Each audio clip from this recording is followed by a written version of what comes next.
Hi friends, మీకు ఈ video నచ్చితే లైక్ చేయండి, సబ్స్క్రైబ్ చేయండి. కోర్టులో రాజుని హాజరుపరుస్తూ ఉంటారు. ఇంతలో అక్కడ ఉన్న లాయర్ ఈ అన్ని సాక్ష్యాలు ఈ రాజే హంతకుడు అని తేలిపోతుంది. అందుకే ఈయనకి ఎలాగైనా సరే కఠినమైన శిక్ష విధించాలి అని కోరుకుంటున్నాను యువర్ ఆనర్ అని చెప్పేసి అంటాడు. ఆ మాటలు వినగానే అక్కడున్న రాజు ఇంట్లో ఉన్న వాళ్ళందరూ ఒక్కసారిగా షాక్ అయిపోతారు.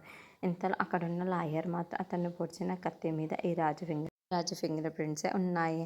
అలాగే తన కంపెనీలోనే దొరికింది కాబట్టి ఈ హత్యకి హంతకుడు ఎవరు అంటే ఇదిగోండి ఈ రాజే అని చెప్పేసి అంటాడు. ఇంతలో ఇవన్నింటిని బట్టి ఇది చూసుకుంటే ఎవరో మనకు తెలిసిపోతున్నారు అంటే రాజే తెలుస్తుంది కాబట్టి ఇతను ఎలాగైనా హంతకుడని తేలుతుంది. అందుకే ఇతనికి కఠినమైన శిక్ష విధించాలి అని నేను అనుకుంటున్నాను అని చెప్పేసి అంటారు.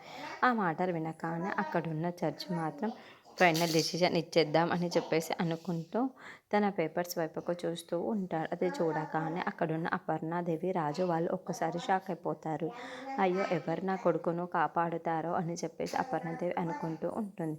ఇంతలో అక్కడికి కావ్య అప్పు వాళ్ళు ఆగండి యువర్ ఆనర్ అని చెప్పేసి అంటూ ఉంటుంది. ఆ మాటలు వినగానే అక్కడ ఉన్న వాళ్ళందరూ అయితే ఒక్కసారిగా షాక్ అయిపోతూ ఉంటారు.